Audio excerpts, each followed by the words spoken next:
Olá pessoal, tudo bem? Eu vou começar a nossa conversa fazendo uma pergunta que é a pergunta do vídeo. A obturação é realmente aquilo que ensinaram a você? Você já se fez essa pergunta? Você já parou para pensar sobre isso? Será que de fato a obturação representa tudo aquilo que disseram dela? Será que o desaparecimento de uma lesão parapical é dependente da qualidade da obturação? Será que o desaparecimento de uma lesão parapical depende do limite apical de trabalho, do limite apical onde você obtura o canal? Eu acho que nós temos ainda muita coisa para discutir. Vamos ver esse vídeo agora, que é um vídeo rápido, para em seguida voltarmos e conversar sobre não só o vídeo, como de um modo geral a obturação e a própria endodontia. Vamos ver o vídeo. Veja esse incisivo central. Ele tem um canal com polpa necrosada, lesão parapical. E o que é que nós fazemos diante de situações como essa? Vamos preparar o canal, vamos fazer uma medicação intracanal que geralmente é feita, geralmente se indica o hidróxido de cálcio, para em seguida, numa próxima consulta, fazer a sua obturação. Há aqueles que fazem numa única consulta, prepara o canal e logo em seguida a sua obturação. Seja de uma forma ou de outra, o que se espera é que com o tempo essa lesão parapical desapareça, o que confirmaria que houve de fato um controle efetivo dessa infecção. Nesse caso, portanto, nós vamos fazer o mesmo procedimento, ou seja, preparar o canal, fazer uma medicação intracanal e, numa próxima consulta, a sua obturação. É isso que fazemos? Nesse caso, não. Nesse caso, o que se faz normalmente é uma apsificação para que se promova o fechamento apical desse dente, dessa raiz, e em seguida fazer a obturação. Hoje, a alternativa para muitos, inclusive para o nosso grupo, é fazer um tratamento com hidróxido de cálcio, 2, 3 medicações, não mais do que isso normalmente, às vezes até menos. E em seguida fazemos um tampão apical com hidróxido de cálcio. Também nesse momento, muitos, eu diria a maioria, faz a opção pelo tampão apical com MTA. Mas como se fez durante muitos anos, e acredito que a maioria ainda faz assim, você vai promover a apsificação, aqui está o dente em questão, e aqui está ele já com a medicação intracanal com hidróxido de cálcio, que será renovada frequentemente até que haja o fechamento apical para então poder-se realizar a obturação. Vamos ver na sequência que vem a seguir o que vai acontecer com esse dente. Observe a modificação que se faz no canal, o desaparecimento da lesão parapical e o surgimento de uma barreira de tecido mineralizado a cerca de 2 milímetros aquém do ápice radicular. Vamos voltar às imagens fixas. Aqui é o caso como era antes, o caso em uma das medicações feitas, e algum tempo depois a imagem que também já vimos, houve o desaparecimento da lesão parapical e, além disso, a formação de uma barreira mineralizada. Então percebam o seguinte, esse é o momento em que se deve obturar o canal. Essa barreira pode ser formada aqui, como é o caso, pode ser formada, que é o padrão mais comum de ser formada nessa região, fechando todo o ápice, o que permitiria, então, a sua obturação. Gente, não tem mais lesão periapical. Além disso, houve a formação de uma barreira de tecido mineralizado, um tecido criado pelo próprio organismo, e essa condição, ou essas condições, o desaparecimento da lesão periapical e a formação de uma barreira de tecido mineralizado, isso só é possível quando não há mais infecção. Isso só é possível, se você quiser dizer de outra forma, quando há um efetivo controle de infecção desse canal. Então perceba o seguinte: desapareceu lesão, ótimo. Formou barreira de tecido mineralizado, ótimo. Sem obturação. O que nós aprendemos e falamos que, se fosse feito no canal com rizogênese completa, a obturação seria feita no mesmo momento ou numa consulta posterior, nós teríamos reparo e acreditaríamos mais uma vez o sucesso, o reparo da lesão periapical, a obturação que foi muito bem conduzida, a obturação onde se travou perfeitamente o cone de gutta-percha, a obturação onde houve vedamento hermético.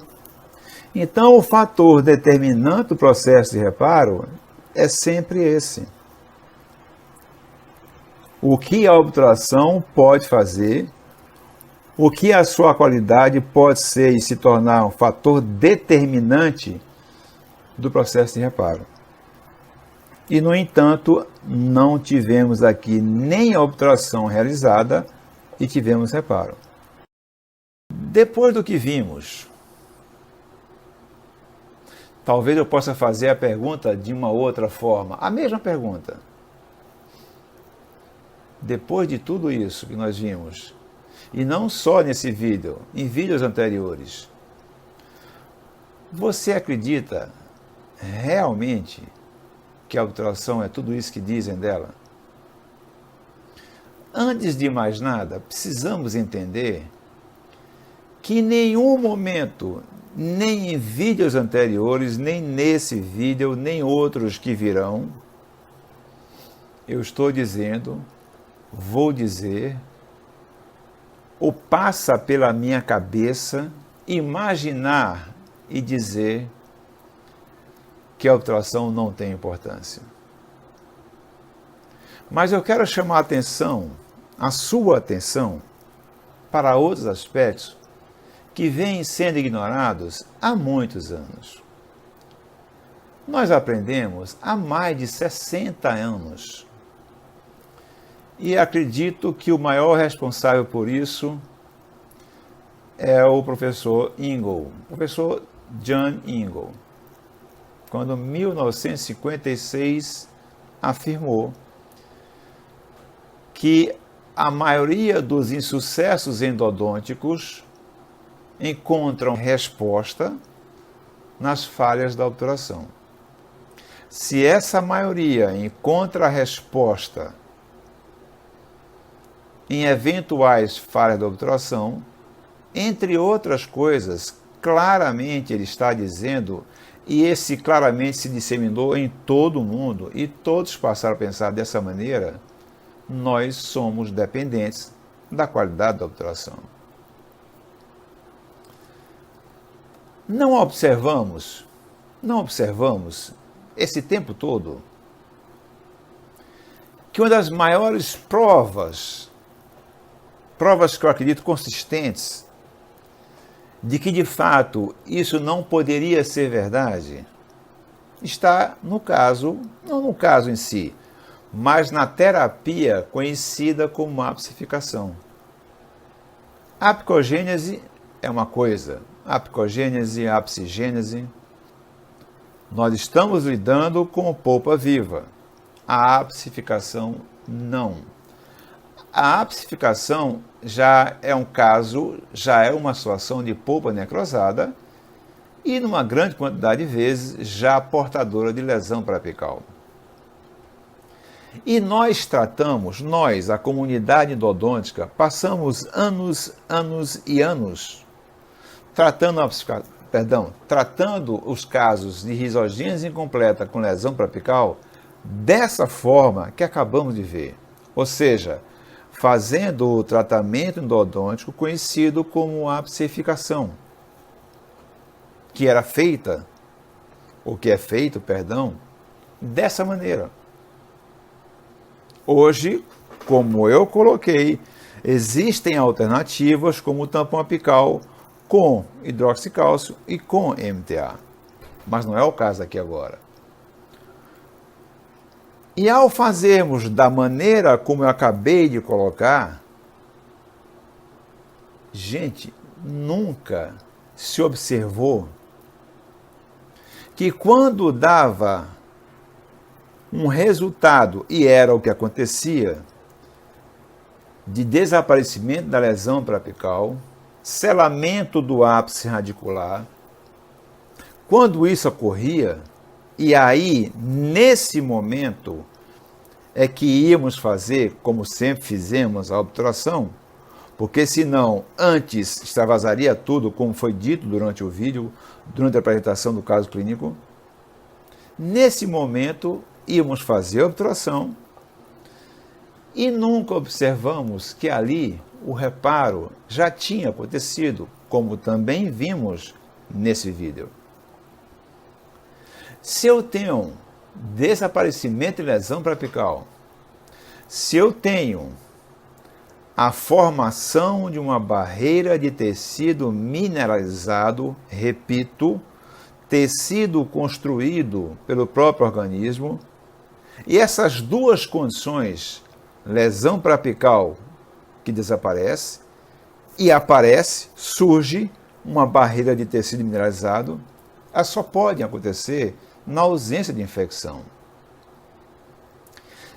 Se isso acontece, é claro que para promover reparo, para curar uma lesão parapical, eu preciso tão somente fazer um preparo de canal que exerça de fato um efetivo controle de infecção. Porque o reparo vai se dar como se deu, mas não nesse caso. Em centenas de casos pelo mundo, milhares de casos pelo mundo, e nós nunca observamos isso.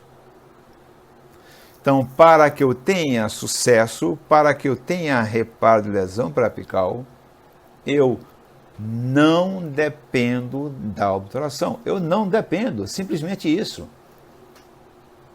Eu preciso dela, isso sim, para manter esse quadro conseguido através do preparo do canal. Remova-se a causa. O processo é feito. Isso é um axioma da medicina como um todo, onde se inclui a odontologia, onde se inclui a endodontia. É claro que nós vamos ter oportunidade de falar desse assunto outras vezes. Mas, para que nós, pelo menos, comecemos a pensar melhor sobre isso, que nós tomemos a iniciativa de parar para pensar. Podemos continuar dizendo que a obturação é o fator determinante do sucesso? Podemos continuar dizendo que o travamento do cone principal de gutapecha é decisivo nesse sentido? Podemos continuar imaginando que somos dependentes de vedamento hermético, uma coisa que jamais se comprovou? Pense nisso. Pense nisso.